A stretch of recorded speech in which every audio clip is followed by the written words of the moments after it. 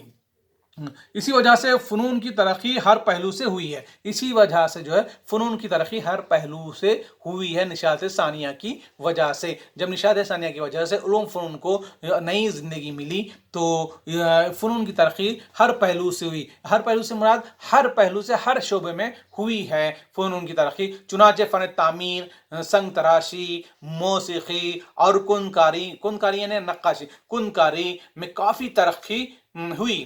یعنی کہ ہر شعبے میں ہر پہلو سے ہر فن میں ترقی ہوئی ہے. تعمیر میں ہے, سنگ تراشی میں ہے, موسیقی میں ہے, نقاشی میں ہے, کنکاری یعنی نقاشی میں ہے. تمام شعبوں میں زندگی تمام شعبوں میں ترقی ہونی شروع ہوئی تھی. اور میکل انگولو اس دور کا ممتاز فنکار تھا. میکائل انگولو جو ہے اس دور کا ممتاز فنکار تھا. کس دور کا ممتاز؟ اس دور سے جدید دور سے یورپ جب جدید دور میں داخل ہوا اس دور میں میکائل انگولو بول کے ایک فنکار تھا. اس کا فنکار تھا جن کے شاہکار آج بھی پسند کیے جاتے ہیں. یہ جن کے شاہکار یعنی کہ اس نے جو فن کو ترقی دی تھی, اس نے جو فن کو ظاہر کیا تھا, اس نے جو فن کے جو ہنر بتلائے تھے تو اس کو آج بھی پسند کرتے ہیں یورپ میں. اٹلی اس زمانے میں ان فنون کا مرکز تھا. اٹلی یہ سارے فن کا, سنگ تراشی کا ہوندے, موسیقی کا ہوندے, کنکاری کا ہوندے یا پھر تعمیرات کا ہوندے, اٹلی جو ہے وہ اس زمانے میں ان فنون کا مرکز تھا, اہم مقام تھا. اس طرح سے یہ ترقی ہوئی ہے نشاط ثانیہ کی وجہ سے. اس کے بعد آئیے مقامی ادب. اب دیکھیے مقامی ادب کیا ہے. مقامی زبان اور فنون کی ترقی روز افزا کی ہو گئی. یعنی کہ روز افزا ہو گئی. مقامی زبان اور فنون کی ترقی روز افزا یعنی کہ روز بروز مقامی زبان میں بھی ترقی ہونے لگی, فنون میں بھی ترقی ہو گئی. لاطینی جو دور متوسط کی علمی زبان تھی, لاطینی جو ہے دور متوسط یعنی کہ دور وسطیٰ کا علمی زبان تھی لاطینی. اب عوام کو اس زبان سے کوئی دلچسپی نہیں تھی. نشاط ثانیہ کی وجہ سے لاطینی دور متوسط میں جو ہے لاطینی زبان کو علم کی زبان سمجھا جاتا, لیکن عوام کو عام اپنی زبان میں بھی علم حاصل کرنے کا موقع فراہم ہوئے. تو جس کی وجہ سے جو ہے کیا بولتے لاطینی زبان میں لوگوں کی دلچسپی ختم ہو گئی اور لوگوں کی دلچسپی نہ تھی. تو اس طرح سے عوام جو ہے لاطینی زبان کو پسند نہیں کرنے لگے یا دلچسپی لینے لگے, بلکہ اپنی زبان میں, اپنی مادری زبان میں علم حاصل کرنا شروع کیا تھا. وہ ذریعہ تعلیم اور اظہار خیال کے لیے آسان زبان کی متعلق تھے. عوام جو ہے ذریعہ تعلیم کے لیے, اظہار خیال کے لیے آسان زبان کو ترجیح دے رہے تھے, آسان زبان کی تلاش میں تھے. اس کا نتیجہ یہ ہوا کہ براعظم یورپ کے مختلف زبانوں کے کافی ترقی ہوئی ہے. یعنی کہ لاطینی زبان کو لوگ نہیں سیکھ رہے تھے, لوگ جو ہے اس زبان کو دلچسپی نہیں لے رہے تھے اس زبان کو سیکھنے میں, اور وہ عوام جو ہے ذریعہ تعلیم جو ہے آسان زبان میں, اظہار خیال آسان زبان میں ہونا چاہیے اس کا تلاش کر رہے تھے, ایسی زبان تلاش کر رہے تھے, ایسی زبان کو ترجیح دے رہے تھے. اس کا نتیجہ یہ ہوا کہ براعظم یورپ کے مختلف زبانوں کو کافی ترقی ہوئی. براعظم یورپ میں جو ہے مختلف جو زبانیں تھیں اس کو کافی ترقی ہوئی ہے لاطینی زبان کو نظر انداز کرنے کی وجہ سے. لاطینی زبان سے لوگ دلچسپی کا اظہار نہیں کر رہے تھے. تو یورپ میں جتنے لوکل زبان تھے, مقامی زبانیں تھیں, ان کو ترقی ہوئی. ہر شخص حصول معلومات کے لیے اپنی مادری زبان کو ترجیح دینے لگا. ہر شخص, یورپ کا ہر شخص جو ہے علم حاصل کرنے کے لیے اپنی مادری زبان کو ترجیح دینے لگا. یہ بات واضح ہے کہ ہر جو فلسفر ہو یا پھر مقرر ہو کہتا ہے کہ بچے کی ابتدائی تعلیم مادری زبان میں ہونی چاہیے, تو وہ ہر چیز کو اچھی طریقے سے سمجھ سکتا ہے, ہر چیز کو اچھی طریقے سے اظہار کر سکتا ہے, اپنے خیالات کا اظہار کر سکتا ہے. تو جب یورپ میں لاطینی زبان کو ختم کر دیا گیا, لاطینی زبان میں دلچسپی لینے لگے, تو لوگ جو ہے اپنی اپنی مقامی زبانوں کو ترجیح دینے لگے ہیں. اور یہ بھی کہا ہے کہ ہر شخص جو ہے حصول معلومات کے لیے اپنی مادری زبان کو ترجیح دینے لگے. یعنی کہ مادری زبان میں جو علم حاصل کیا جاتا ہے یقیناً وہ علم بہت ہی پختہ ہوتا ہے اور بہت ہی معلومات فراہم ہوتا ہے, اور اظہار خیال کے لیے بہت ہی کارآمد ثابت ہوتا ہے مادری زبان میں حاصل کیا ہوا